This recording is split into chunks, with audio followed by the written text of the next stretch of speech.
Hello, we are the Book Harlots. We are back. I am AJ Norris. I'm Eliza Mann.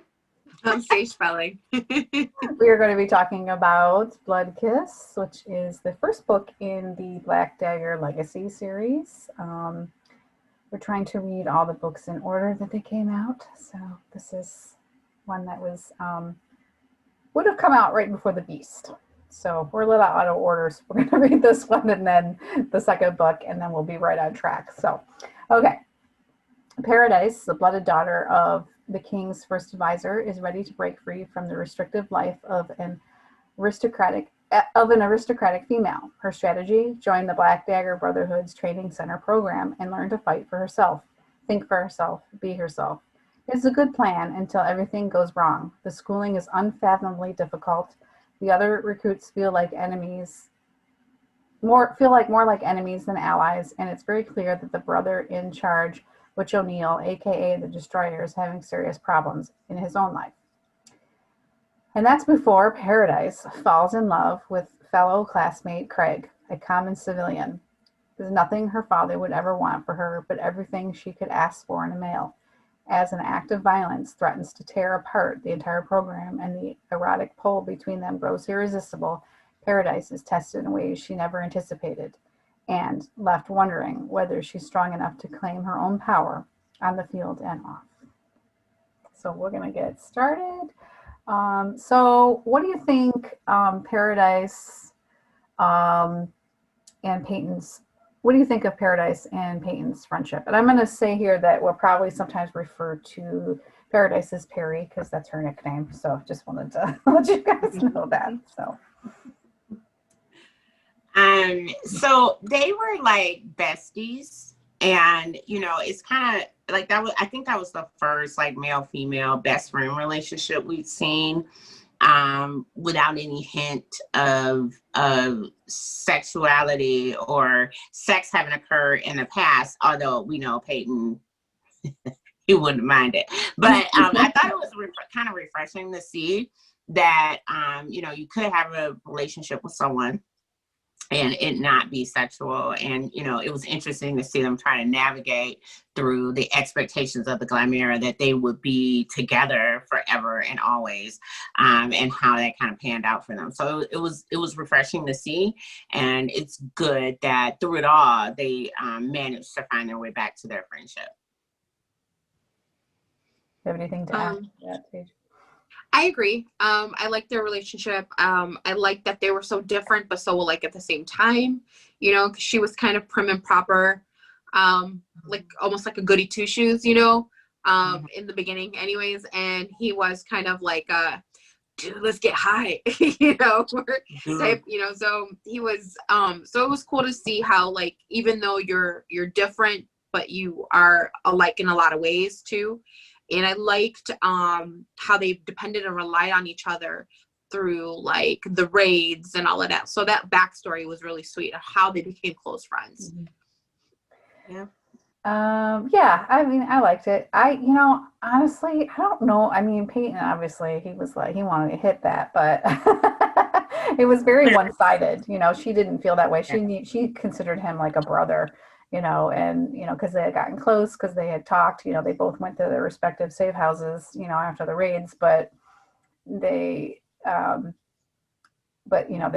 friendship, they became friends. They would talk because they had trouble sleeping or whatever was going on with them. Yeah. So I don't know. I had another thought, but I forgot it in there. It's all right. It'll come back to you. And you can just like blurt it out, because that's what I love. Disconnected comments. So, what was your first impression of Craig? Oh, hot. We met him in the beat. No, we met him in the book prior to this one. I can't right now because we read it out of order. I can't remember for the life of me. But I just liked that he was different than the Glamera guys. You know what I mean? So I think this was like a foray into the commoners side of life. I hate calling them commoners too. So the rest of society that's not the 1%. It was really nice to see that. And he's just like a good looking, real sweet young man. And he has some refreshing views, you know, because he was like the first person that told Paradise that she could, you know, like, why not go ahead and try out for it even before her father. And I think Paradise referenced that previously. So it was refreshing to see that as well.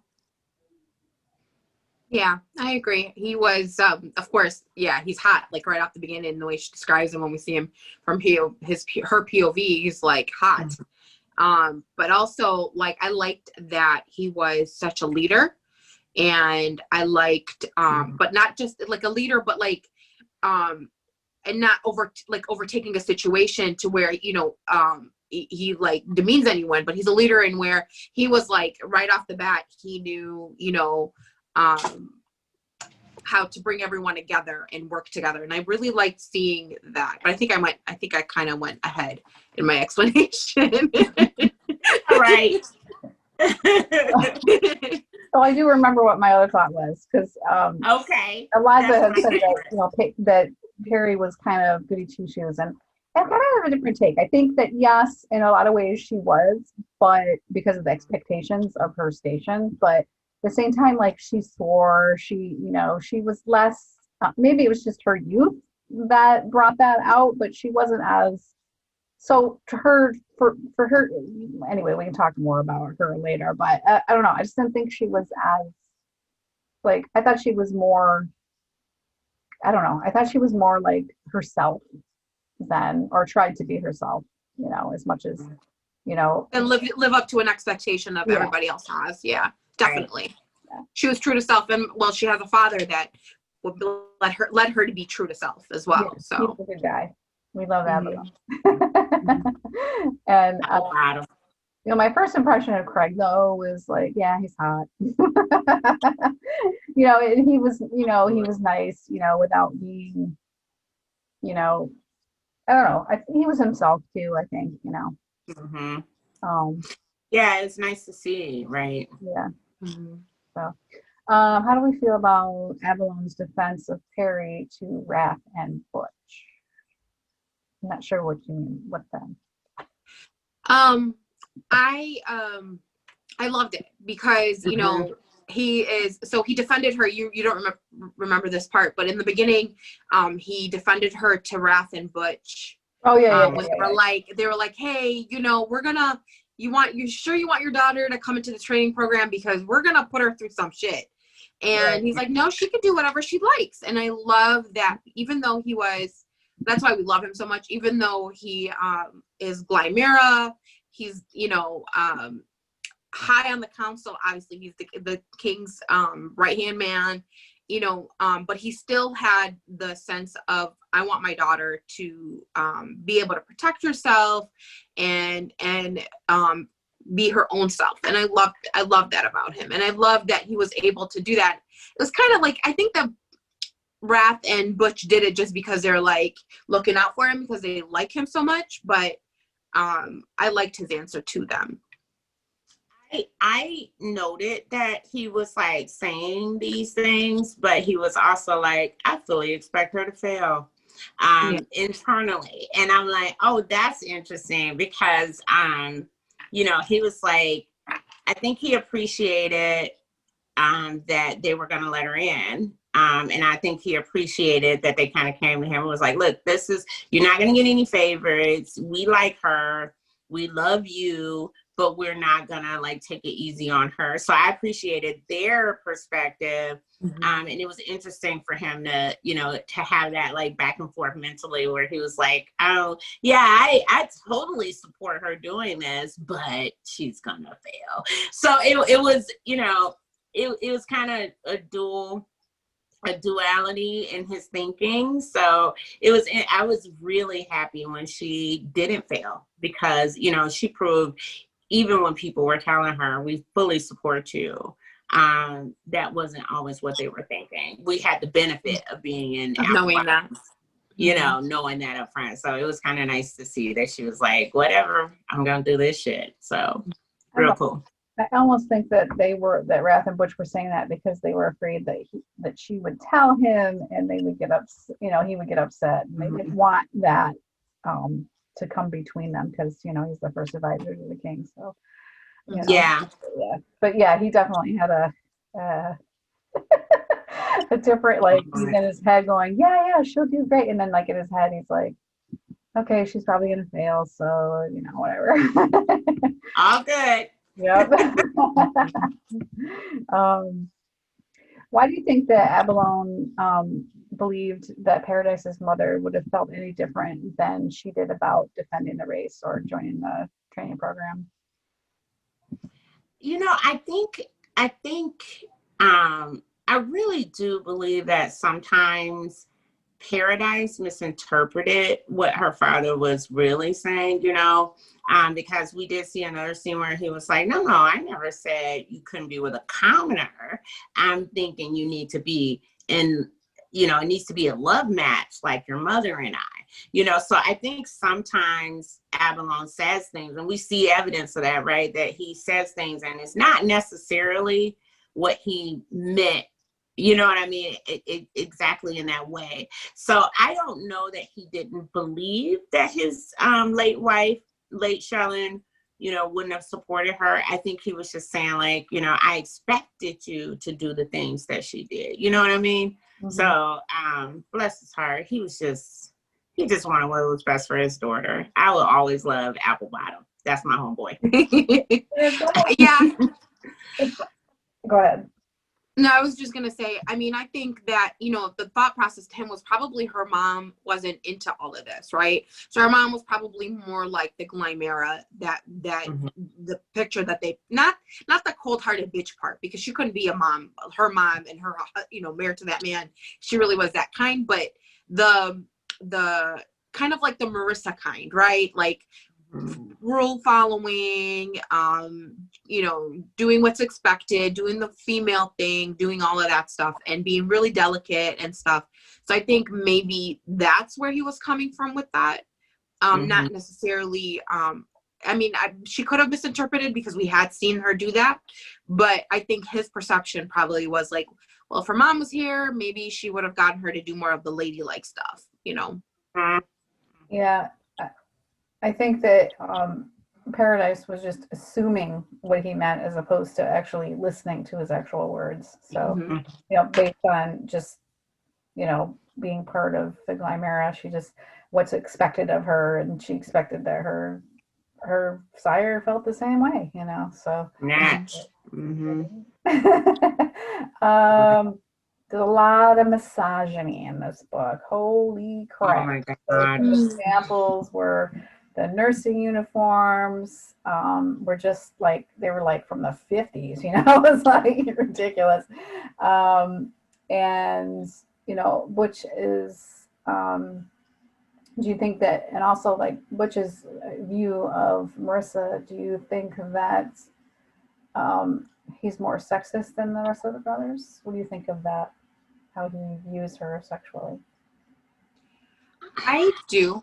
I think he's more sexist than the rest of the brothers. Yes. But I think it plays along with his Catholic background, and he speaks of that, where, like, good girls, can't give head, good girls don't do this. And I think that, not to knock Catholics on this that I'm doing, but like, that's what he explains in the book. And I think that that added to his viewpoint of misogyny versus the rest of the brothers. So yeah, I think he might be with Marissa for sure.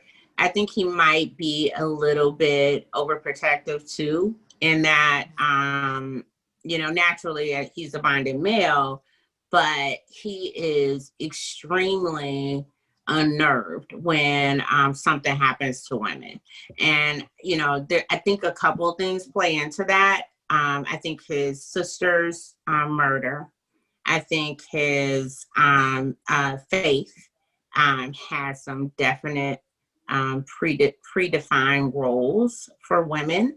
So I think all of that plays into it. It's not just, the standard vampire treatment of their shellings with him, because he lived his life as a human without even knowing, that he was part vampire. So, I think a lot of that has to do with all that stuff that happened in his human life, and it feeds into who he is as a person. So it's not just misogyny with him. It's all those other goodies that he has in his basket of tricks that kind of make him just, seem extra like old fashioned and super misogynistic. But there really is a reason for him being that way. And I think he feels like he has to protect women because, his sister couldn't protect herself, and he failed to protect his sister. So,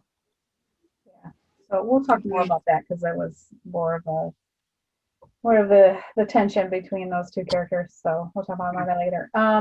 So why do you think that Peyton was so territorial about Perry? Was it true attraction, or just him trying to be the man, the alpha? With Peyton, I think he had a sense of entitlement initially. Mm-hmm. Like, people had been telling him, "Oh, this your girl. Mm-hmm. Y'all gonna be together." They had talked and coached each other through the raids. Like, there was no reason not to believe that they would end up together. And, I think we see, him alluding to the reasons they should be together a lot. And I think in his mind, she kind of was his already, even though he hadn't bonded with her, after they've been together all that time. And I think it even came as a shock to her that, that's not the guy. So I believe it was him being territorial, but I also, when Craig kind of emerged as the leader, I think that pissed Peyton off, because he's pretty, he's perfect, and there's no reason for them not to follow him, and he rich, so in his mind, he's like, I'm a golden boy, naturally they're gonna follow me. So I think it was a little bit of both. Long-windedly. And there was some talk about them being betrothed to each other too, but yeah. And I think that's probably why he was protecting her honor when he was like, we put you in a private room by yourself because when she was injured and that kind of thing. So like, in him fighting Craig too, I think it was almost like I think he sensed, like how he was with her, and he was like kind of territorial, like, and then kind of like big brother, hey, back off. Because in his mind, he is all the things that she can't and shouldn't be with anyway, right? Mm-hmm. Mm-hmm. Why do you think that Butch and Rage didn't get mad over Craig and Peyton's fight over Paradise? Although I have to say, I don't know if they knew what the fight was actually about. So, but I think they knew, because they had the bet. They were like, oh, they're gonna buck, and let's just go ahead and bet on this right now. I think they knew that, because Peyton and Paradise obviously had some connection, and they were watching the whole thing unfold. So I think they saw it, and they were like, somewhere during that, they were like, oh, you know what? I bet a boy can whoop his ass. And, and that's how the bet came about. So I absolutely think they felt that tension and what it was about. And I think they were like, fuck it, let's let boys be boys. But then that feed into like that misogynistic viewpoint where it's like, okay, boys can do this and girls can't. So I think it was absolutely natural for them to bet on it instead of breaking it up. I agree. I think that I giggled through that scene where, because I think that, part of the training too was to see like, what these boys can do, right? Because they need to know how much, what they can be pushed to do, talent wise and stuff. So I think that was part of it too. So like that little, side bet, she really thought they were coming over to stop him. And they're, it was just really funny to watch them, kind of like make the bet.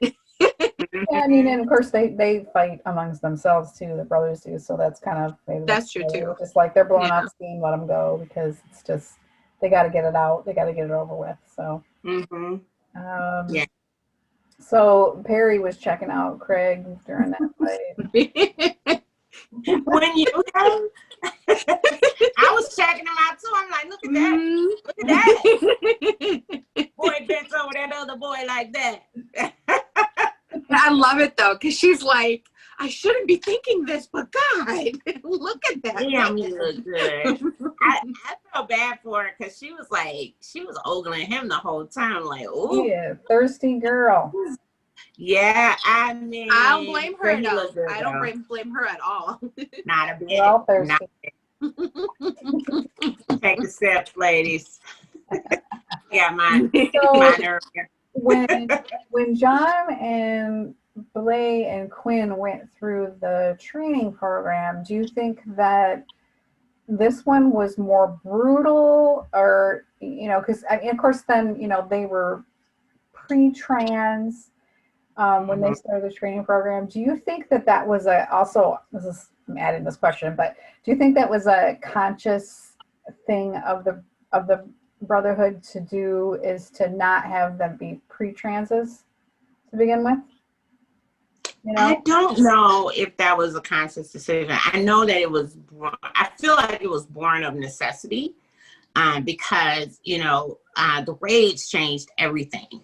And I do believe that they had to have tougher warriors because the Lessening Society was, since Lash had been a bit more brutal, a bit more aggressive. So they needed people who were tougher. But I don't know if it was necessarily like, oh, we're going to wait until they actually transition so that they're stronger, right? So I think it was just the war change. And, it was the first moment that they could have access to people in society to get them into training programs. So I don't think that played a factor, but I do think they purposefully made sure that the people who they would induct would have the appropriate medal to get, to be able to take it, because it's not an easy job, Yeah, So I agree.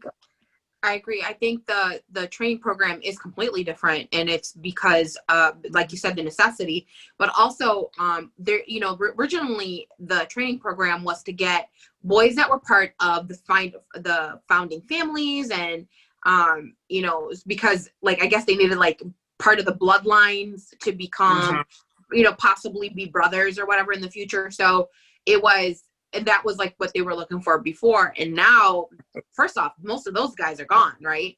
And then they needed, Bush said it in one of the scenes where he was like, well, we had 60, we needed to drop it down to 10, now we got 7. And they really just wanted warriors, straight warriors to train. And you could tell from that first moment they were there, it was not for no games. It was straight to see, survivor of the fittest, right?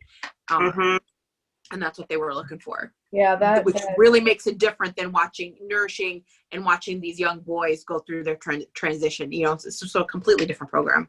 Right. Yeah. The initiation was just, I mean, I would have been like dead the first round.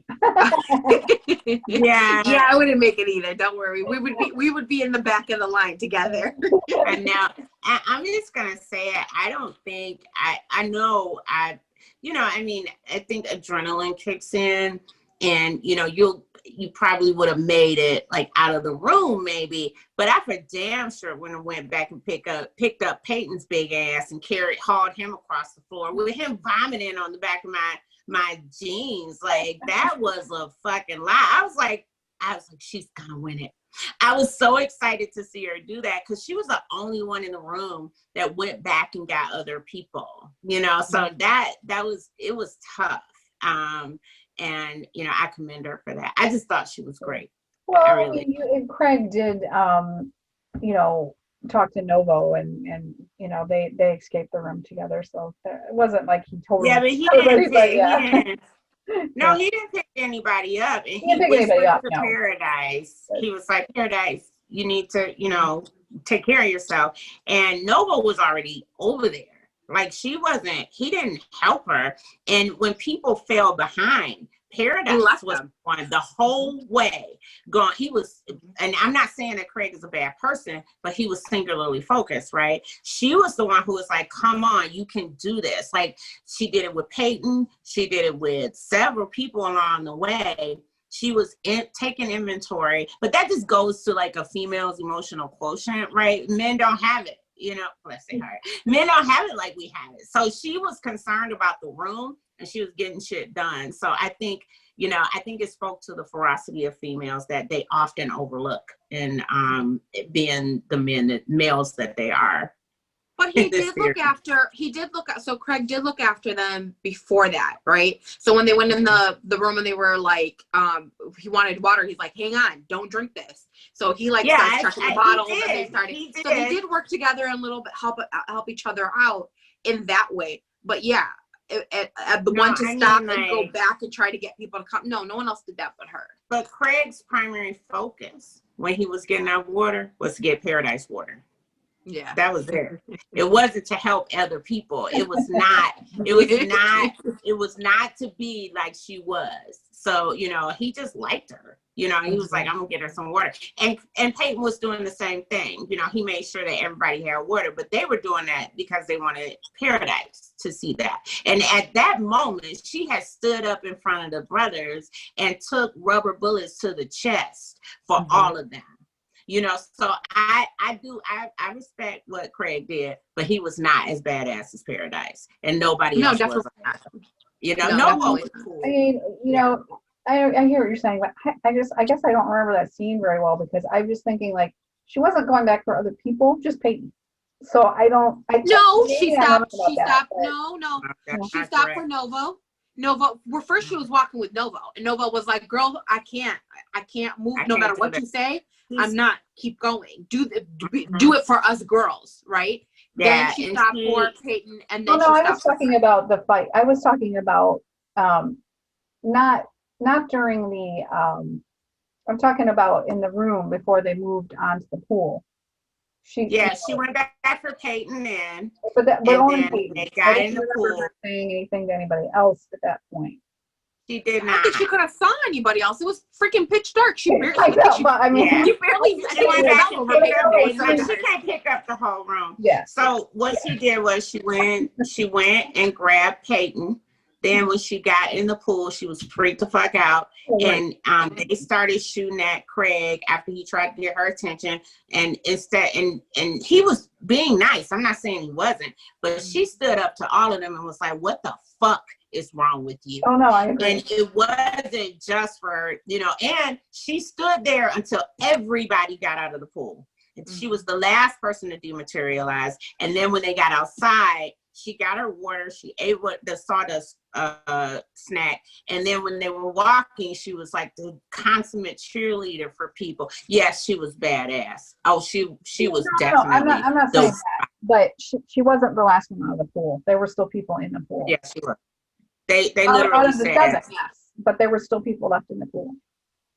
You're talking about the ones that were crumpled on the floor crying and she couldn't like wait for them. Yes. Those dudes were still down on the floor, but she was the last of the ones who out of the group. Yes, she was the last out of the group. She was the last one. I'm not saying she's not a badass. I agree. I wasn't disagreeing. Yeah. No, I wasn't saying you weren't. I just wanted to make sure everybody knows that girl, that's it. With her pampered ass, she got it together. I love the inner talk too. Yeah. It was awesome. So what do we think about Novo's matchmaking? Does she really have a so cute? I was like, girl, you did that. That was so cute. And she caught to it. I loved it. For a minute, I thought it was kind of like her, like, oh, I'm gonna fuck with her innocence type of thing. Mm-hmm. But then later, we get to know her a little bit more, so we realize it's not like that. But you know, I just laughed. I'm like, she knew what he went out there for, and she knew she had no clue. Right, it was so cute. I adored that scene too. And as soon as she got in there, I was like, oh, look at her being messy. Nova is messy as hell, and I love it.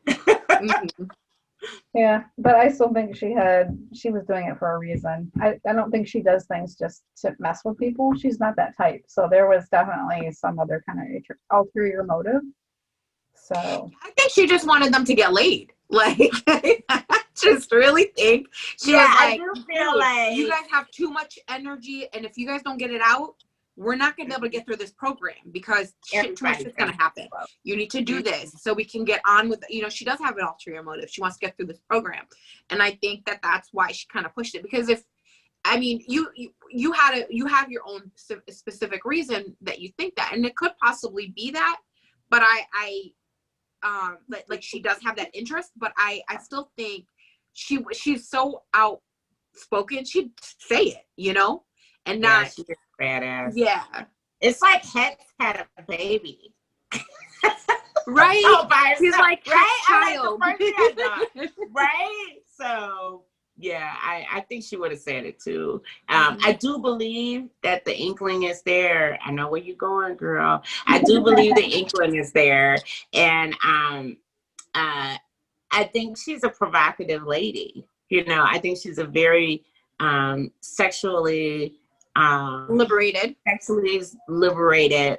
feminist woman.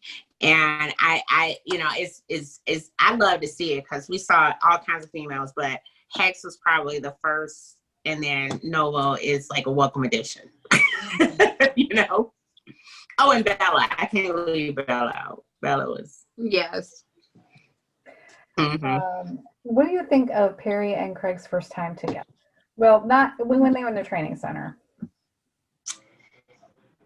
Do y'all think she was like, I love that she planned that shit out. I thought it was amazing. And I just love to see them be like so super forward and like not waiting for the guy to make the first move. And, because I feel like she was like, if I don't do this, it's never gonna happen. So let me get it together. So I was already like all the woo, yay, as she was like making these plans. It was amazing. Yeah, I agree. It was really sweet. I liked watching because it was innocent but also erotic at the same time, and I loved that combination and that sexual tension. It was really, really, well done. I loved it. Yeah, it was nice. Talk about phone sex. Woo! You know what? Did you? I thought she was gonna blow. She did. I did. I was like, but she did. I thought Doggins were gonna rush in any minute because she was like, as soon as I knew it was on. As soon as he said, don't take your shirt off, slip your hand in your shirt, I was like, she is not gonna be able to take this intensity. It was. I loved it. Every minute of it. It was like, but what I loved about it the most is that there was like no, like, mind you, they really hadn't had any real conversation before this, right? So it was like phone ring, hello, what are you doing? What sit on your bed, turn off the light. Like, it was direct. Like, okay. Gonna do it. It was so good. That was like the best. Mm-hmm. And it was really awesome because it kind of feels like, that young new love, and that's that, we kind of always look for that feeling of this is my first time ever doing anything. It was just awesome. Mm-hmm. So yeah, I'm really rooting for this couple. I think, can you guys tell? He definitely wanted her to experience what an orgasm was like before she had sex. So I thought that was actually his personal mission. Yeah, but amazing. He wasn't planning on sleeping with her, so he wasn't planning on going that far. He just didn't realize his ass was bonded. He was planning on it. He just didn't know it yet. He didn't know it yet. He just didn't think he could. He thought he could really just go that far with her. They always like that though. They always like, oh, I don't know. I just really like her. I'm not bonding with her at all. And it's like, sir, we can smell you all over the complex. Like, do you realize you're growling at me right now? Right. Like your bangs are bared. That is the best. When they like, you know, you're snoring, right? Yeah, right. Do you realize you're about to, your hands are around my neck right now? Right. Yeah. Love it. It's like that was it was like, how did he not notice? How did Craig not notice his bonding scent? I mean, was he just wrapped up in his own head, or what was going on? Isn't that Yeah. always the way though? They're always like, you know, their smell is a character in the fucking room. Like if I open and they have no idea. No. So cute. Yeah, I think only a couple of the brothers and the other main characters actually noticed their bonding scent right away. Mm-hmm. Most of the time, people are like, "Hey, you're bonded." Right, I can smell your bonding scent. And that's the thing, you know, which kind of brings me to the whole thing. The whole question is, do the females bond? Because it always seems like, and we can, you know, when you look at Bella and Dee, it was like the same kind of dynamic, only, you know, it was like he wanted her, but he didn't. And he was bonded, but he didn't, you know, he wanted to push her away. And she was like, oh, having none of that. And that was the same way that Perry acted towards him. So it's like, yeah, they may not admit a scent, but I think once the bonding is there, it's almost like they feel it too, you know. So that this is the person that I feel safe with, almost. And no other. Yeah, you know, I think it's kind of like, you know how somebody has on too much perfume and you sit next to them, you can like taste it. And you know, you're like, oh my God, like, did you put the bottle on? I kind of, and they're like, I didn't even smell it. You know, I feel like that's kind of how the bonding scent is. You know what I mean? Like you don't even smell it because you know your scent, I guess. You're just in the midst of it, and it just doesn't smell as loud to you. Either that, or they all have like deviated septums and can't smell shit because it's loud. You know, like you can smell it all over the house. So. So the you know, and that kind of him not noticing was like what happened right after Perry tripped on the treadmill because she was checking out Greg's ass. I love that scene. I love that scene. It's like because nobody could get next to him, you know, and like, you know, and it was just kind of funny. It was hilarious. That was funny. She's like. That's like literally my biggest fear at the gym. I kid you not. When I'm on that treadmill, what you looking at? When I'm a little too distracted, because you know sometimes they purposely put those treadmills in front of the spot where the dudes like pump iron. So you have sometimes I'm terrified that I'm gonna go. You know, I'm pretty sure that is great. I just feel like, I'm going to say this, and I might be seen as like wrong. I'm going to say it. Men know what they look like in gray sweatpants. I'm going to say it. I think it's been unsaid for far too long. They are fully aware that we can see the entire outline of their little friend. And I think they do it just to make us look, because you can't even like stop looking. You just be like, hi, how are you? I mean, hi, how are you? You know, because it's right there. What are we supposed to do? I'm gonna quit going to the gym. I'm just gonna tell you that right now. I'm telling my doctor I can't go to the gym, man. Nope, stop telling me. So Butch offers Craig and Axe a place to stay. So, you know, which was a really cool thing to do. So, you know, they want to protect their investment, you know, and it was kind of funny how they both kind of were like, I don't want to stay here, but it was just kind of cool. So he just tells them, look, I know that they were invested heavily in them, but I do think that it was a little bit of caring because, you know, the training center is beneath the family compound. So you have to kind of care about them to let them stay. And so far, we've only seen people be allowed to stay if they are like part of the family or extended family. So I thought it was a really, really significant move for the way that, you know, they're to identify that they did care about the trainees too. So it was pretty cool. Because they could have just as well been like, go stay at these fuck palace, and you know. I mean, Axe would have had a really good ass time in that place. Let's just be honest. Sure, it's his kind of place. It was right up his alley. But Right. I agree. You're right up his alley. So I mean, I agree. I agree with you, with both of you. You know, they did do an investment in them, but I do agree that he, you know, they welcomed him in because they felt bad for them, right? Both these guys,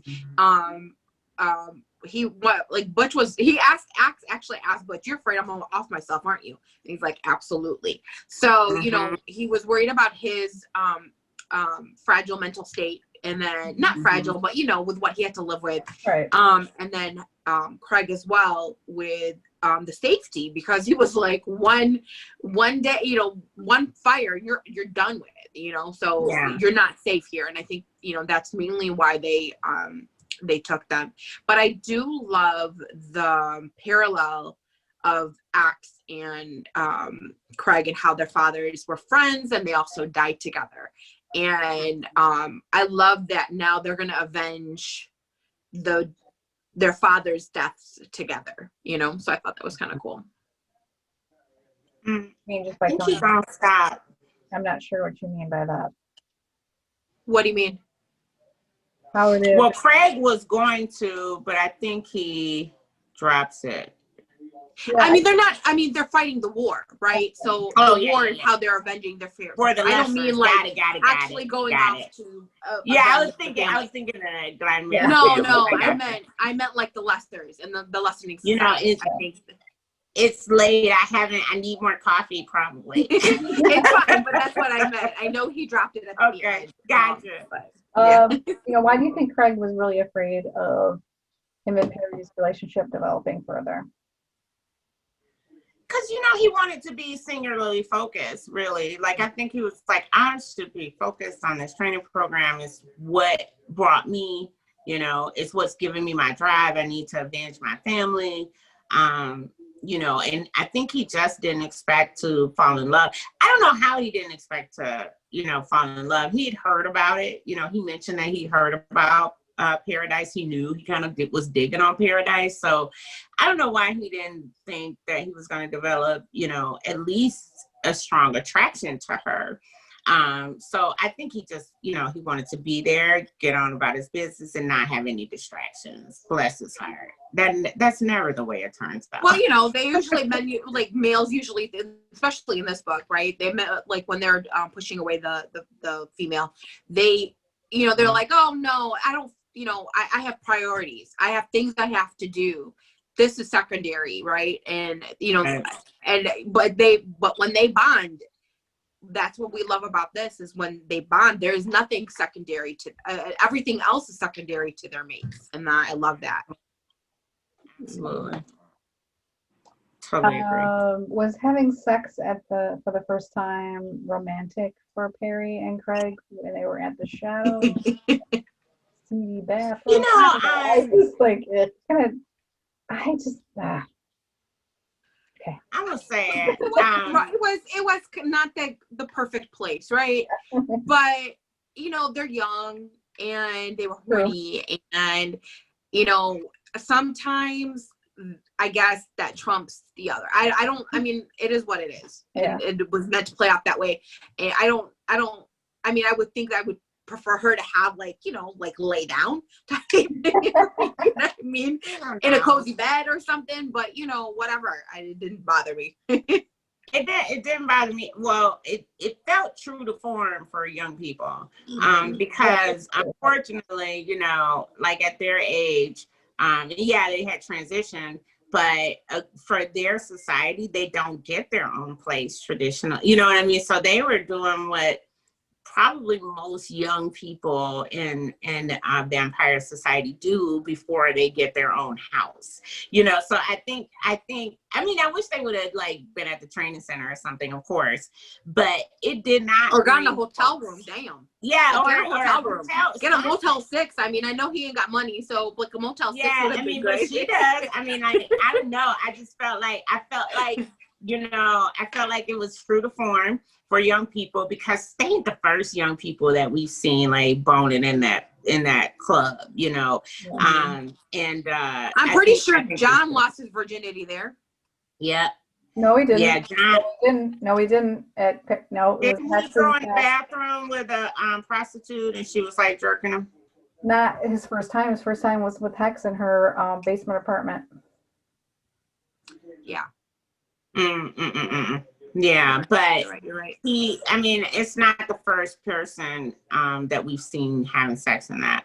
I'm trying to remember who had sex in the front of the club. I'll tell you who did their first time there. Fury, Grandpa. He didn't finish. Oh yeah, that was Grandpa first time. Fury had sex with a hooker. That's who I was thinking of. I was thinking of John, but yeah, he had sex with a hooker in the bathroom. Yes, he did. But he didn't. But for him, whatever. Sex is sex. But I just feel like that's what happens with young people sometimes. Yeah. I sound like a grandma. Oh. But really, they don't have cars, but like, think about how many times we've heard, in the back of a Chevy or whatever. They make songs about it. Like, that's what they did. They make songs about it. It's not ideal, but it's fine. And it was hot. He did a great job. It'd be encouraging him. You did a great job, sweetie.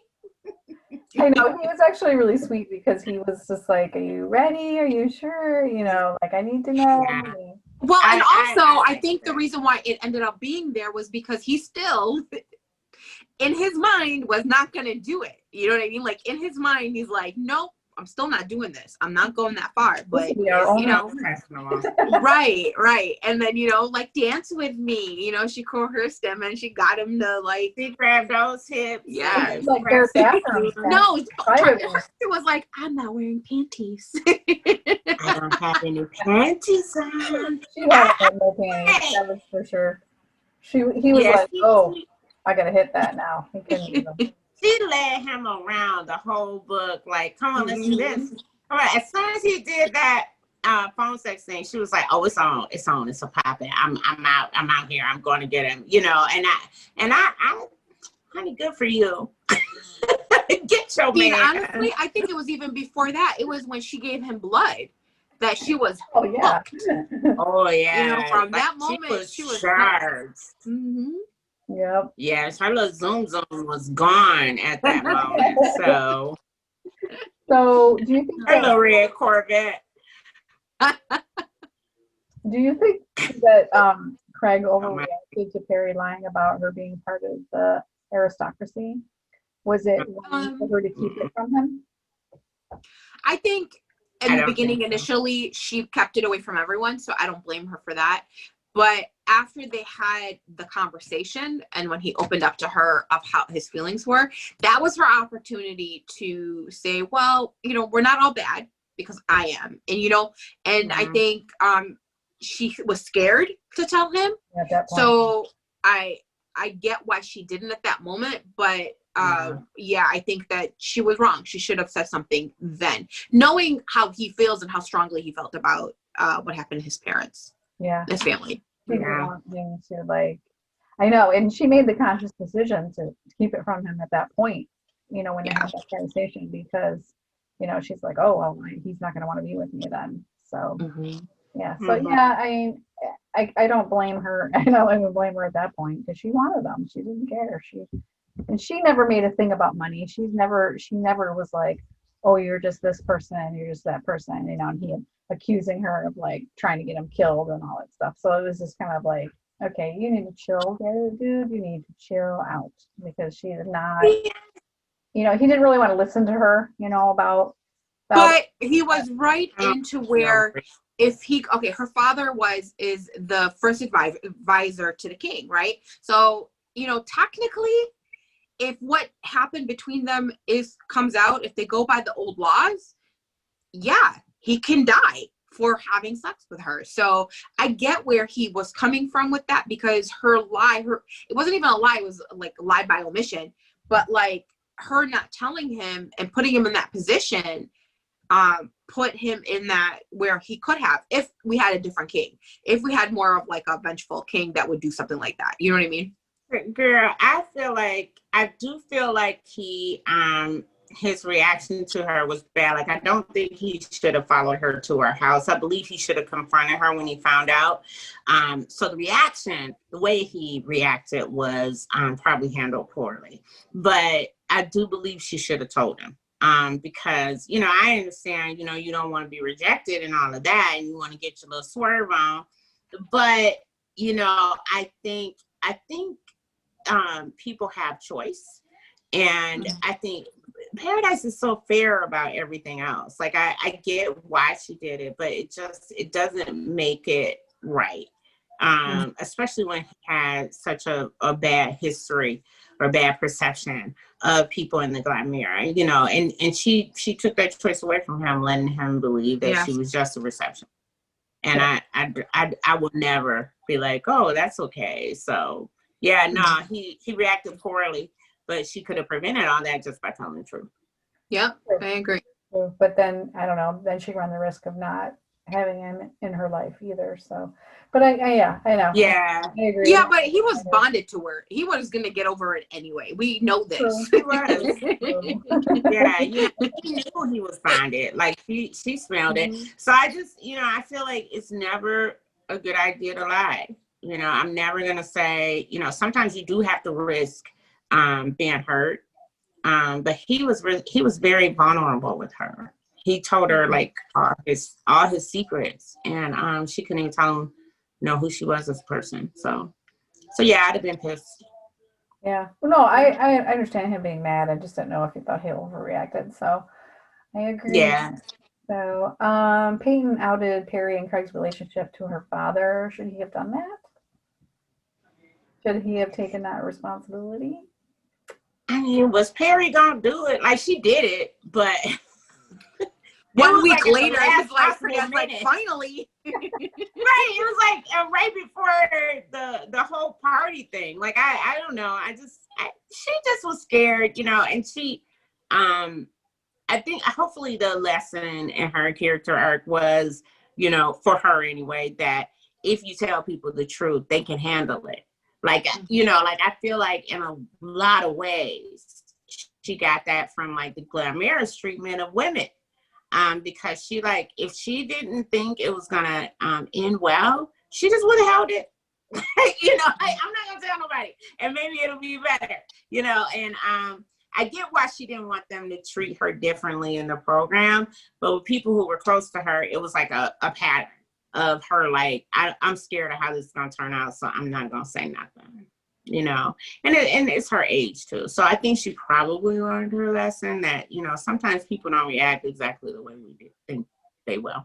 And I think her perception of her dad was different than what her dad really was too. So that, I think that was like her biggest problem. She thought her father was just like all the other Glamiras, and he really wasn't. He was like, just a really cool guy. So he just didn't have the same perspective as they did. So. Right. We're always scared of our dad, though, right? Like, we're always like, I'm not mad at her. I get it. I be like, oh, I'm still not telling my dad certain things. It's like, I'm gonna keep mum's the word on that. Let him live in that reality. That's my motto. Many sex scenes. Yeah, it's like, it's inspirational. Right. Don't read my book, Dad. No, don't even watch this podcast. I actually think that he holds Abalone that, because he sees Abalone a little differently than Perry. You know, I think that he. Sorry, I missed that whole thing because I was giggling. I think you're right. I think he does see him different, like he understood. But I think he saw how her dad like hugged him. And which that scene was freaking hilarious, right? Where he's like hugging him and he's like, I don't know what to do. And Butch is like behind him miming, like, hug him back. Right.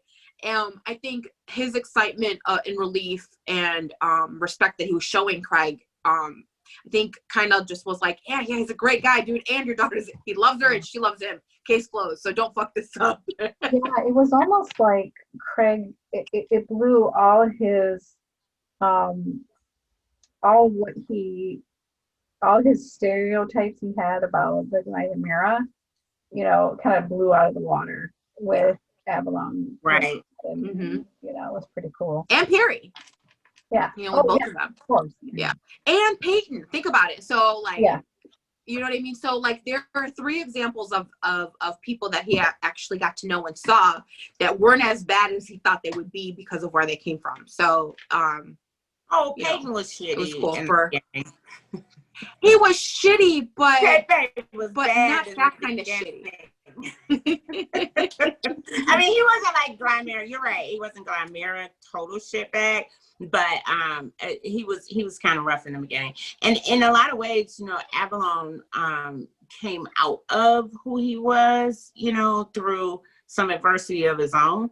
So I think Avalon changed. I think Peyton changed. I think Paradise was probably the one who was like just good-hearted.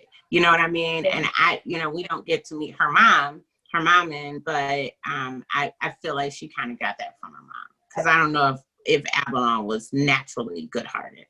I think he was. I think that he tried to do the right thing. You know, he at first, you know, we look back into the book where the king, where he was like, he decided, you know, he voted for the Glyamira, you know, the taking down the king, and then he, you know, he was like, but I think he did that out of fear for his life.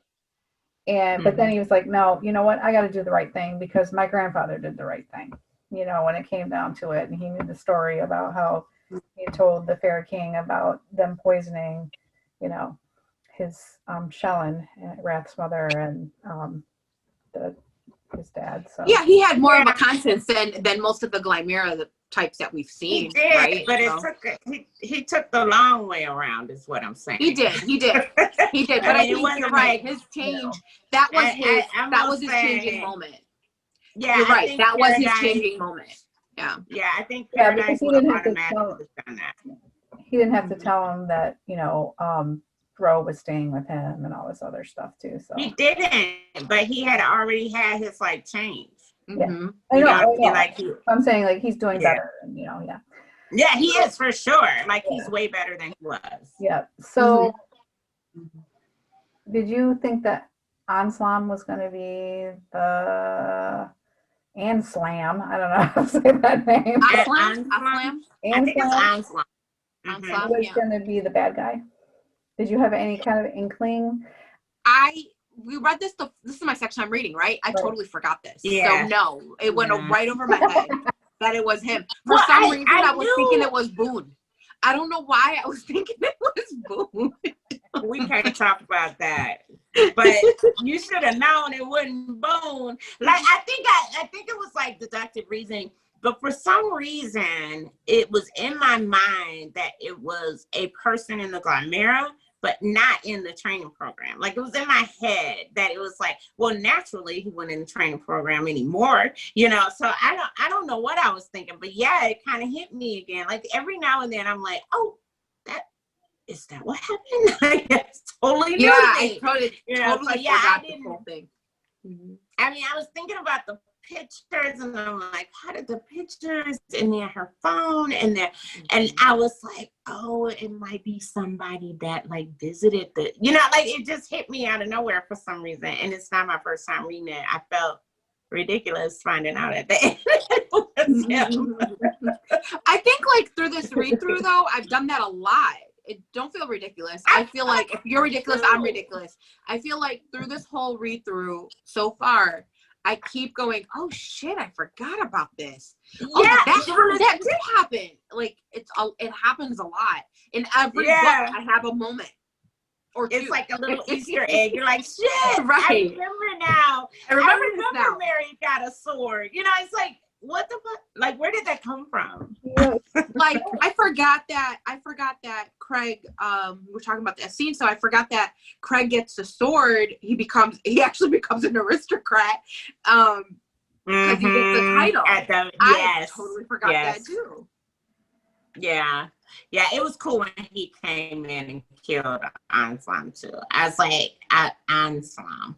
Yeah. And it was like, she on the floor, and I'm like, what's gonna happen? It felt new to me. I don't know. It's weird. I love that she was so strong in that moment, though, right? She was fighting him tooth and nail. She was remembering her training, poking his eyes out. Her training. Yeah, like, I like that she was got able his to do eyes that. out and everything. Yeah. She was amazing. I'm telling y'all, she was awesome. For her to be untrained, she was like hex worthy. I swear, I was like, girl, you are a ninja assassin. So, do you think, we just touched on this a little bit, but do you think that Craig getting a title was enough for him to drop wanting to avenge his family? That's not why he stopped wanting to avenge his family, though. I think he basically did it for her. He dropped the vengeance because she asked him to. He did it for her. He was basically knighted by Wrath. Like Wrath was like, oh, you have saved this maiden, and you are now a member of the aristocracy. And I do think he deserved that. But I do think it both play into him changing his mind. Like everybody in the Glamera isn't bad. There are people who were inducted kind of into the aristocracy based on good deeds that they performed. So I think it all played a part in him not murdering the family. Locked his dad out into the so I think horrible. His experience, it was horrible, but I think it's his experience overall changed him, I guess is what I'm trying to say. Like meeting people who are kind, and him now essentially being a part of it. I mean, I think he was shocked, but I think that all like play into, like maybe I won't murder them. Maybe.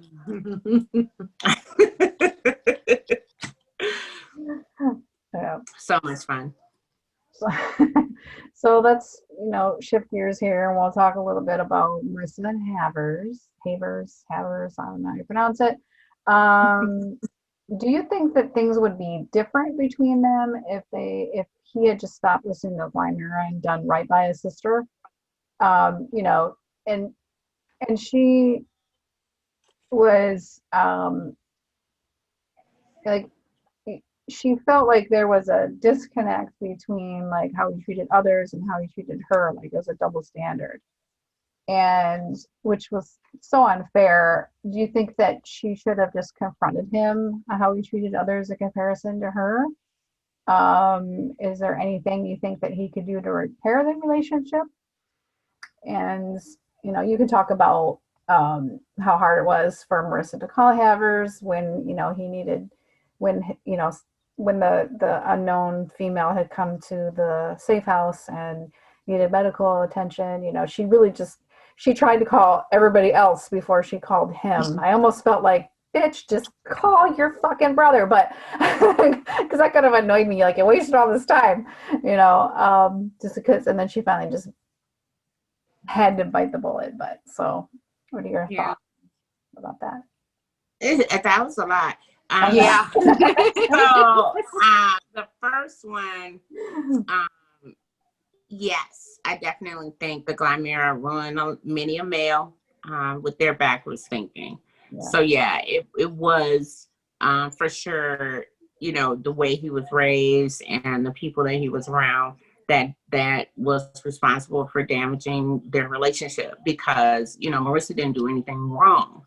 But his prejudices prevented them from growth. But I also think that Marissa, you know, sometimes when you stand up to people, they're not going to treat you a certain way. So I think for a long, long time, Marissa gave him the map in how to treat her. So I do think it was her responsibility to kind of, you know, say something. And I think a lot of people say, oh, it's easy. You know, I'm just going to keep living this way. I'm going to keep doing this because change is the road less traveled. And it's often, you know, unplowed and untried. So I don't think she had the courage at the time before Butch to go down that path. And then there was another question in there. I know it was.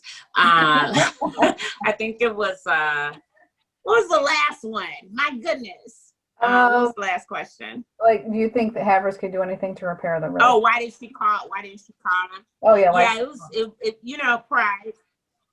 Why should I have to call his raggedy self? He hasn't called me in a long, long time. And, you know, we have all these accomplished people and he is the last mofo I want to talk to. So I think that was really, really hard for her.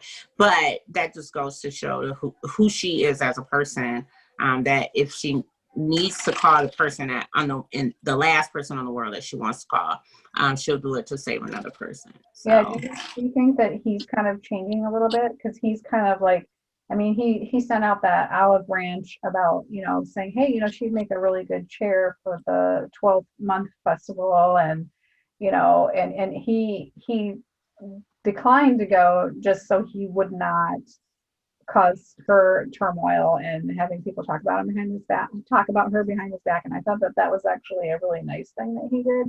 I mean, yeah, he's still a douchebag, but I don't know. I feel like he's trying in his own way. So but why can't you just say, fuck, I'm sorry for turning you out? Yeah, he should just fucking apologize. Right before in the middle of the night. Right, or like, in the middle of the day. Do you see what I'm saying? So I agree with that. Yeah, he should apologize. I get, you know, it's their culture, and that's how I'm gonna put it. So it's their culture.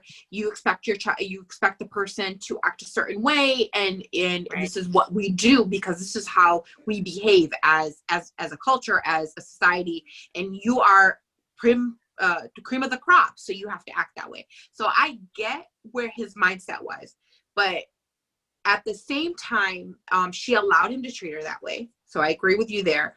But also, there was too many questions in there. It was a lot. It was a lot. So it was, he allowed her, to me, she allowed him to treat her that way. He could have just said, I'm sorry. And if he says, I'm sorry, I really feel like that would help repair some of the damage between them, if he can just acknowledge that. And then you mentioned, this is where I was going with that, where you said that he treats other people with more compassion than he treats her. I think he holds her at a different standard as he holds everyone else. Yeah, and that's why he does that. Not excusable by no means, but I think that's why he does that. It's ridiculous. He shouldn't do that. that. Did I answer all the questions? I can't remember. No, but you have to think about this. This is an interesting thing, is Butch was almost doing the same thing. So, and she holding her at a higher standard, but but he didn't turn around in the middle of the day. Right. You know, I mean, I think I understand a bonded male putting their shelling on a pedestal. What I don't get is a brother turning his back on a sibling. So, you know, and bonded males behave in sometimes irrational ways. And Butch has all those other problems that he's dealing with. You know, like he's never forgiven himself about his sister. Right. What the fuck is wrong with Havers? Nothing. He just got married. You know, he could literally... This is the thing. We don't know his story. We don't know his backstory. We know he had a Shellin that died. So who the fuck knows? He's all fucked in the head. I think he's just fucked in the head. Yes. Well, yes. But again, like, I mean, he has to be. He went out to he literally went up to a brother and was like, kill the king. I know. He went up to the meanest, but like he went up to Zadist, right? Why and was kill like, the king for me? And not even that. Not even that. He like abstains from taking blood. He is doing all those fucking experiments. in the basement Horribly with gross. blood sample. You know, I think he stopped, but you know, he not altogether there. No. So yeah, I think Yeah, then he went to the enemy and was like you couldn't get to a vampire to kill him, so you go. I mean, he was just I'll go find really him messed later. up. Yeah. Almost like he's on drugs.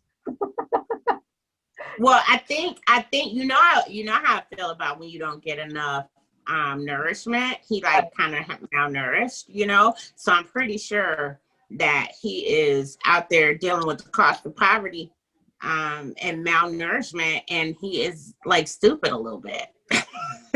Well, he probably. I think he's over that because he was working with the king. They built this new facility, Yeah. so I think that part of him has changed. He is giving patients blood, so like the feeding thing is probably not a problem for him anymore.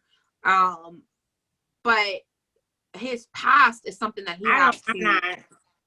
Huh? She's not a fan. She's not a fan. I'm not really a fan either. I'm really not. He has to do a lot to redeem himself because he's really a bad guy. You know what? I know he's a douchebag, and don't get me wrong. I know the shitty things he's done. Believe me, I agree 100% with you. But at the same time, I want him to have some kind of epiphany, whether it be through meeting a female or something. I don't know, but I just feel like, I don't know. I know. I don't know why. Why do I? There are so many people that I want a story for. Like I want a story for rhyme. I want a story for lyric, and I want to see the relationship develop between what's his name's daddy. And lyric. Yes, I want to see their relationship from the beginning. So many relations, so many stories that could be told. The last one on my list would be Havers. The last. I mean, the very. No, you know what? Lucas got on my nerves, but I think he can be redeemed before Havers because Lucas tried to end one life. Havers tried to end two. His sister and the king. So yeah, he doesn't argue this on my list. But look at how many people he saved too. So, but I know, I get it. I hear you. You don't get no cookie. I hear you. You get a cookie for doing your job. Why was Butch so upset following the initiation process? Or I should say, the thinning of the herd. Oh, his sister still, I think that was a big part. Yeah. He didn't like putting the trainees through all that. He just didn't like the things that he did to them. Like, you know, they poisoned them, they shot at them, they tried to drown them. I mean, they put him through hell, and he's not the kind of person that could likes to do that to normal people. You don't mind hurting a criminal by no means, but with, you know, good people he has a problem with. I think that was his biggest thing. So, yeah, I mean, I agree. So, and they're kids, right? So in his head, he's like, I'm doing all this shit to these poor little kids. So, why do you think that Marissa noticed Butch and Hex's relationship all of a sudden? Was it something she noticed in the past? And, you know, before I lose my train of thought, I want to say because if I don't, I will. So, I, you know, it's kind of like, was she jealous, you know, because they were high-fiving at, you know, last meal and all this stuff, because what had happened, well, I'm not going to explain the whole book, but, you know, there was a thing where Hex came in, like, saved his ass, you know, because she had John's phone, so she came for backup. And, you know, and Marissa was like, oh, you know, like, what happened? And Butch starts to explain it, and then he's like, oh no, too much happened, you know, and just kind of really shut her out of that moment, out of that, you know. And I don't know if she so much was noticing it, but I think she was just noticing how it made her feel, not so much the actual interaction between the two of them. Like, I think she's been noticing that a lot though. Like when she was explaining things to me, it didn't start with Hex. I think she had allowed for a long time him to, like, she didn't even tell him, like, you know what, I really do want to explore more things sexually with you. And she didn't, you know, so this wasn't like, Butch isn't like a new guy. You know, he's always been like, I'm gonna put her up on this pedestal, I'm gonna make sure that she's okay.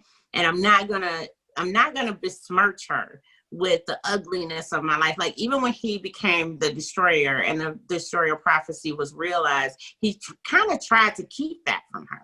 Like, if you remember, like, they weren't together fully yet. And, you know, he had the black stuff coming out of his junk. And he was kind of like, oh shit, I can't let her know. Like, I get it. That was a very new relationship, but he never progressed beyond that.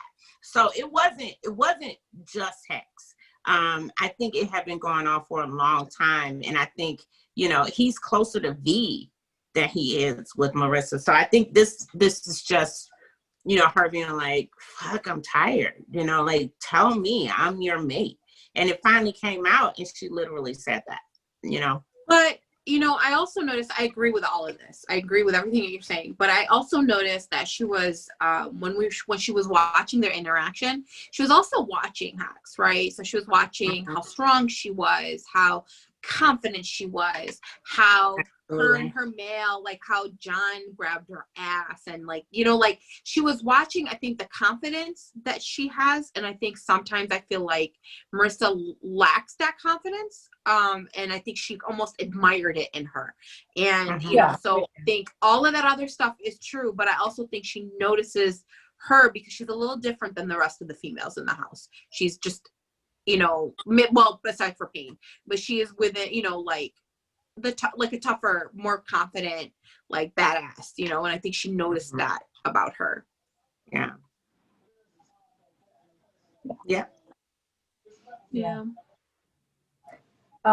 So the Shawan says, we like, yep. What is this? We are totally, what's the name of that? No, the Shawan, some of them have some budding relationships, and Marissa and Mary's discussion. Sorry. It's like I'm a full hour. Really, she's laughing at herself. Like, I'm sitting here talking. It felt like King of the Hill, like Boomhauer and Hank. I'm not talking about the movie theater thing yet. No, I'm talking about, we were like, yeah. About us, how we were like all looking at each other like, okay, next question. No. Yeah. Crickets. It was totally the fence at King of the Hill on Boomhauer. I'm sorry. Easily distracted. Okay, that went over my head. Okay, so so the Shawans, some of them are having some budding relationship. Like Mary and Marissa, you know, their discussion was really cool, and you know, really helped Marissa get to the, you know, to the heart of what was going on. And you know, how do you feel about that? You know, honestly, I wish we'd see more of the Shawans. We don't see enough of them. That's just, I agree. You know. I agree. I like their interaction. I like that we get to have those moments with them, because you're right, it's all about the brothers, which we don't mind, but I like having that girl power. I like, because it's not like, I feel like the last couple of books we've been getting more of that. With first it was Mary and Beth, and then Beth and Layla, and you know, and lately it's been a lot of Mary and Marissa, and I think that female bonding is something that we all enjoy watching, because you know, we like having friends like that. It's like girl power, girl relationships, and it is just nice to watch. Yeah. I would like to see more of, and different friendships that you wouldn't expect, you know. You kind of expect Marissa and Mary to have a relationship because they work together, and you know, I don't know. I would like to see unexpected friendships form, you know, ones you wouldn't expect, because the dynamic would be interesting to me, I think. So, but I do love their relationship. I think they're very cool, and their personalities like almost complement each other, I think. So it's really nice to see that. So now we need to go, you know, to the how funny were all the Hellrens waiting outside the theater for their showing. Oh my God. They're watching Magic Mike XXL. Oh my God. They're Laughter was hilarious. probably the So worst. I like, and I like the conversation that led up to that, where like even Autumn was saying like, I've heard his pelvis is double jointed, Oh, it is. Is that true? No, she's like, I want to I go. Oh, love it her is. innocence. She's like, I want to go back on this topic. You know what? Actually, that was the best because Autumn is the one that we didn't get to see a lot of like that. You know what I mean? We saw her, but we saw her coming into herself, becoming Autumn, right? She went from no one to becoming Autumn, and the whole book was more or less wrapped around Tor, right? So getting those little, so getting those bits of pieces where she's like, show me more, yes. I really thought it was like fun, and I really want more. Like, I really, really want more. Yeah, for sure. They were just. I thought it was really cute. I especially enjoyed Lassiter messing with them. Like, Awesome. like it was hilarious. I'm like, get them, because they were like, "What do you mean? Like, why are they doing this?" And they sat outside until like the end. Oh my God, that was like the best. Wait, what did they call them? They called them dogs with thumbs. Yes. Butch was trying to be all the rational one, but then what was coming out of his mouth was not the rational at all. Right. It's like, there's nothing wrong with her hanging out with a girl. It's like, that's fine. But I'm just going to my bottle of scotch. Really found out. And that's what they're like, yeah, okay. They were all the He was such an instigator, right? He's always such an instigator. Freaking awesome. He was the worst. But it was like it was so sweet, like those quiet moments where like they can't control their shellings, and as much as they want to lock them away, they do what they want anyway. So I really enjoyed that. Mm-hmm. So Marissa says to Butch, we both shelved our pasts. What do you think that means? I think what he said was, I think that was the other way around, right? He said, now I'm looking for it. He said, yeah, she said something like, it's funny how I quoted it in my notes. Hang on. I did too. And I'm looking for it now. He said, it's funny how,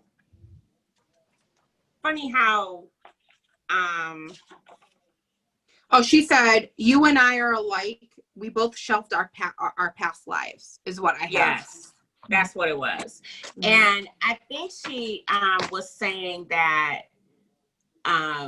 we put things away and we didn't address it. Like it's been a couple years since Butch came into the Brotherhood and she left the Glamira. And I think they thought at the moment that they would be, together, and that's all they needed.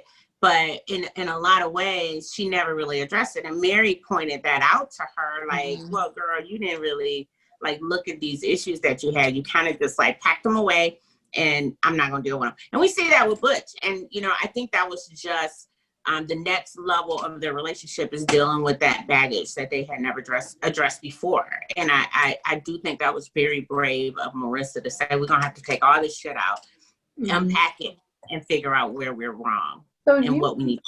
I have a follow-up question. So do you think that conversation they had where they kind of hashed it out, do you think that that's going to be the end of that discussion? Or they're going to come up again? Yeah. Yeah. No, because they're both. Yeah, well, they're both still battling their demons, right? He's still battling the loss of his sister, and I think he will deal with that until the day he dies. Like that's something that he will deal with. And her feelings towards the Glamira, she's, she feels a little different towards them now, a little bit, kind of like, fuck you, I'm made it to the destroyer, so look down on me all you want. So she has a different outlook with them, but with her brother, until she resolves her feelings and her issues with him, it's gonna be there. And so if they have another book, that'll be when they resolve maybe those aspects, but it'll be there until it's resolved for sure. it's unfortunate, but you know, a lot of getting, you know, to a place where your relationship is comfortable and it deals with dealing with those issues, and it's never going to be like this quickie fix solution. So all of those relationships will evolve. Like Rage is going to continue to have his problems. Z is going to continue to have his problems. They always have to deal with them. And it's unfortunate, but the truth of the matter is you just don't become a complete human being until you can chip away at those icebergs. You're a complete vampire in this case. Yeah, right, exactly. You're a complete vampire. Absolutely. Yeah, I know she didn't want to deal with her relationship with Havers, and you know, it was a whole so they definitely had some issues. Marissa like really like cussed Butch out, put him in his place. You know, because she's like, they were following a lead about the unknown female's death, and you know, she wanted to go to the Keys sex club and he didn't want her to go, and he was just like, absolutely not, you're not coming with me. And she was like, absolutely, I am coming with you. Absolutely. Why did he have to think about, I mean, what was his issue? I think we've covered like what his issue was, is that he wasn't seeing her as, he thought somehow she would be ruined if she went to this club. You know, it was his old way of thinking and this misogynist way of like thinking, because he, you know, almost like a victim type of thing. Okay, so if you're gonna hang out like this, you're gonna dress like this, you're, you know, that it's like he was like, I'm ashamed of myself for thinking that way, you know, like the blaming the victim kind of thing. He's like, it's not really how I feel, but I tend to fall back on that. So yeah, I think he's dealing with a lot, and he has an unhealthy view of women. And he knows, you know, and you know, he even said, like, at some point in the book, when they were on the way to have his clinic, he said, you know, I didn't expect you to be so strong. And that was so many that's so much of how he treats her. Like, I don't expect you to be strong. I'm strong for both of us, and it's not fair to her, you know. So I think that has a lot to do with the way he, like, you can't handle a sex club, you know, even though you're too delicate. You're too delicate. You dainty flower. Yeah, that's like, how that's not for you. Right. Yeah. I agree. Yeah. So we have this scene in here where V is talking to Marissa about Butch, and he lets the cat out of the bag and says that Hex and Butch had sex. What? Big mouth. Fuck. I mean, I personally think he was just thinking that, you know, he was trying to make a point that, you know, Butch chose her and he could have had Hex, you know, for instance. It was more like almost a for instance than it was anything else. And Marissa was like, he had sex with her? Like, Jesus. I was like, what the? Throw my book across the room when I read that scene. The first time. I knew it was coming in the second one, but I was fully expecting that. I will never forget V ratting his homeboy out. That was different. The reaction was hilarious.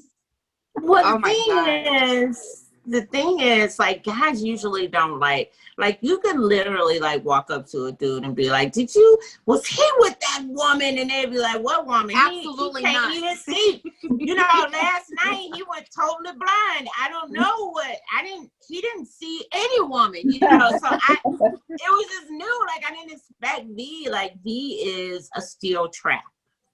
So when he said, you know, yeah, he could have had Hex, because, you know, when they was banging, I'm like, I froze. I'm like, V, why did you do that? So I do think he thought he told her. I do really believe that V's not a liar.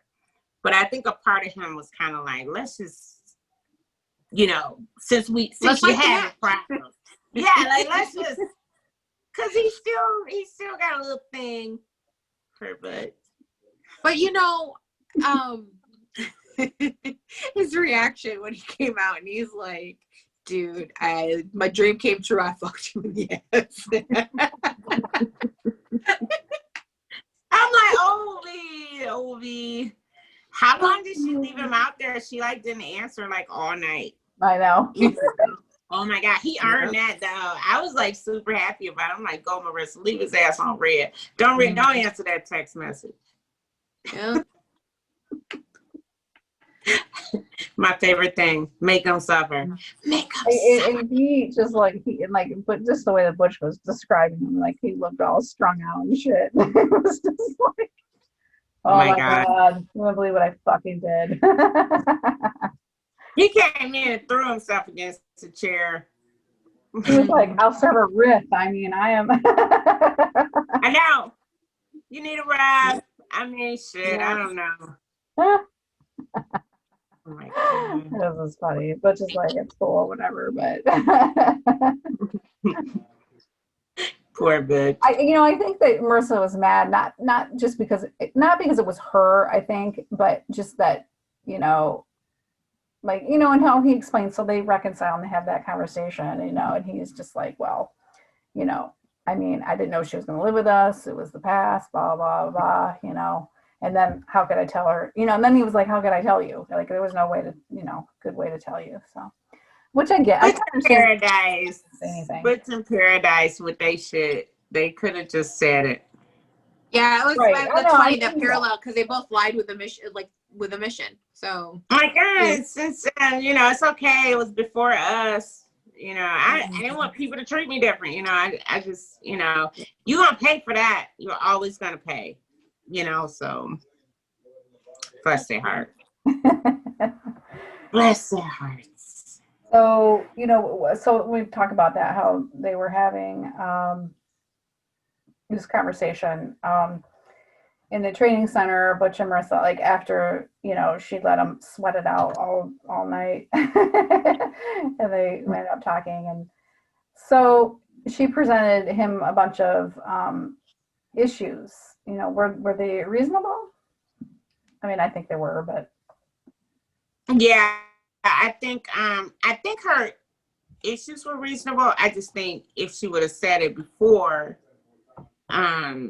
maybe they wouldn't have came bubbling out like kind of like a volcano, like, no, Butch was not right. Butch was definitely wrong in a lot of the things that he was doing. But I still think it takes two to tango, and we have to talk about our feelings. I sound like a therapist. We have to talk about our feelings. And when we feel that we're being, wrong, there's nothing wrong with sitting down with your mate and saying, listen, I want more than this. And I don't think Marissa is exceptionally good at that. So it just bubbled out, not unreasonable, just the timing. Like she gave him everything. He earned it, but she gave him everything I want. Definitely. And it just boiled over like a boiling tea kettle, Mm-hmm. So. Absolutely. Mm-hmm. So what do you think about her snooping and watching that video? I would have clicked the button. It was on her computer. It was on their computer, right? She saw his name. She clicked the button. On my computer. No, she didn't go looking for it. It was on the training center's computer. She was in the training. I know, but it was. She uses that computer though, right? Like she was down there working. I don't think it was like locked down. I don't feel like she was. Yeah. I don't feel like it was Snoop. Clearly, I would have opened that video and watched everybody else, but she needed to know. 100%. Oh yeah, she needed to understand where he was coming from. Like, it was just kind of about the hair. What's funny?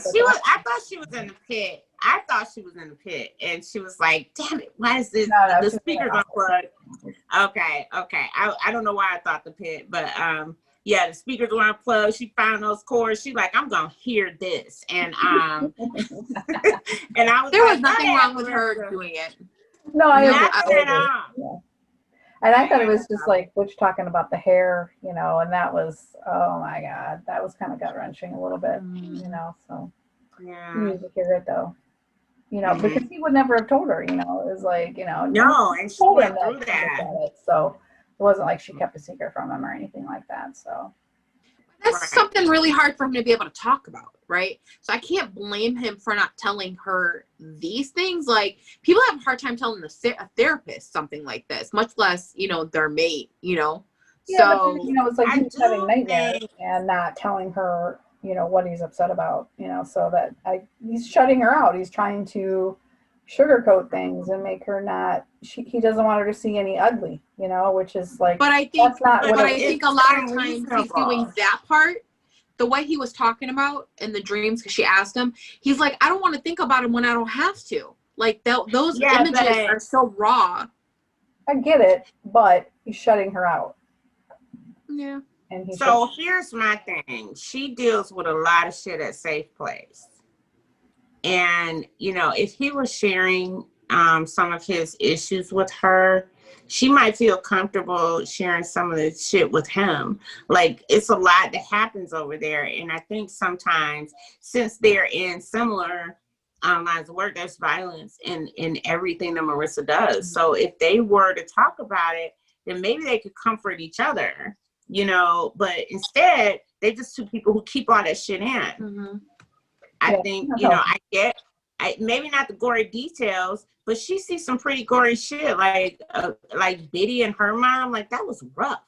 And, who did Marissa talk to all that time? Like that was an abusive situation, and she had to watch that mother die under her care slowly. Like, I think Butch and Marissa needed to talk. I think they had a lot from each other. So yeah, it's gory, but man up and, say I'm in pain, and she can do the same, So they get all dolled up for the sex club, and Marissa comes down after getting dolled up by the girls, and she in a rubber suit, like a freak, and Butch is like, oh, He couldn't get a word out.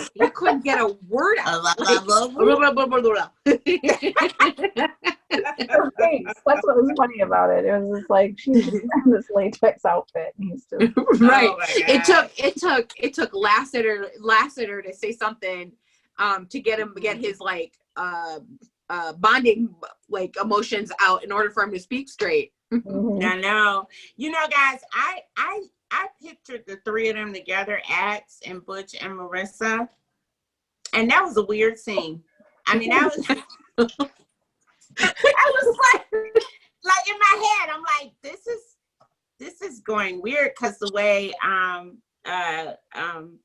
not Peyton, Craig looked at him, he like, dude, like what is happening? It was so strange. Oh my God. I wish I had a picture. Picture book. She needs a picture book. Do a picture. a couple of questions before we go. Lassiter's outfit during the training program. Dude. He is just Like the best Scuba levitating Steve. in every freaking scene, Oh my God. But he, I kept thinking of Scuba Steve from Big Daddy. Was it Big Daddy? I can't remember. It was like an Adam Sandler movie. And Big Daddy, yeah. Steve. Yep. Mm-hmm. I love Lassiter. He's awesome. BFF forever. They just, they always talking about like he's a beam of light. He literally is the beam of light in every page that he's in. He's just freaking awesome. Mm-hmm. Even when he's not glowing. Yeah, even when he's not glowing. Like, just him messing with Butch to be like, your woman fine. She looks fine. It's funny. Like, I have this mental picture of him, but it's like at the same time he's like, he's like really good looking. He's, he's got these unusual eyes, and it's like you don't think of him as being this kind of like well-built person. And in my head, even though like, yeah, okay, he is, I don't know why. It's weird for me. So I think of him as hot. I think of him as like hot. I think of his piercings as hot. Like, I think every part of him is like attractive, and I think it's so attractive. It's kind of like delirious. Like, you look at him and probably be like, oh, like, you know what I mean? So I think of him as attractive every time. But he's this really gorgeous, attractive man. You know, like Chris Hemsworth when he was in Ghostbusters. You know what I mean? Like, he was it's super like funny hot, and so still attractive. Yeah. In every scene, he's hot, but shocking hot, right? So, like, you know, Marissa's in the library with him or whatever, pool room, and he's like, she's like, "You're wearing clothes?" He's like, "Yeah, I'm dressed under here." And he stands up and she sees his ass, you know, it's like, right. Sure, it's a fine ass, but it was shocking to see it. Right. But it's like, get the fuck out, get out of here, dude. Like, I just love him. Right. And now I forget a lot of the details, but I rarely forget a Lassiter scene. Yeah. Like, hardly ever. Because it's always just right up funny and loud and just overtakes that scene, that page. So yeah, I love that. He's a scene stealer for sure. I mean, he's just I love it. Like, I'll put pants on, fine. Was the marathon he was missing. You like, can't you? So you gonna turn it off when you get to the pit? Like, what the fuck are you saying? What was it like? What, like Melrose Place? It was like Melrose Place or something. He like, so I can watch it over there, and he's like, yeah. He's like, are you gonna turn it off when you come in? He's like, yeah. He like, so I can watch it or no? Like, I was dying. It was the best. Oh my god. So, and then one last thing, you know, I don't know if we talked about this already, but we were talking about like your first impression of Novo. I guess we kind of already talked about that because it was just like she's this, you know, hard of course Hex Junior. She is. Yeah, she totally is a Hex Junior. Yeah. Yeah. Baby Hex. I can't wait to see more of her in future books. We did get her book, and but we haven't seen a lot of her in recent books, so I can't wait to see more of her. You know, naturally, it's only so much you can put in every book, but I really enjoy her as character. Yeah. Of course, I can't remember anything from her book, so it'll be like reading it brand new. Right. So our next book will be Blood Vow, which will be the second book in the Legacy series. So looking forward to that. I can't even remember who the main characters are in that book. I think it's Novo. I think it's Novo and Is it Novo or is it Craig? I mean, is it Peyton? We are awesome at this podcasting thing. We are amazing. Hold on. I have no idea what we're doing. Everything will fall over if I try to grab it right now. I'm not. Listen, I'm not my little guys. All my little men are right in front of the book, so like I'll tumble over right now. They can't be fucking around. Look at those guys. They standing up there like sentinels. I can't move them right now. You know. And I don't want to get up. No. So we'll you'll know next week. Yeah. It's Blood Vow. That's all we know right now. Blood Vow. So until next week. Bye. Bye.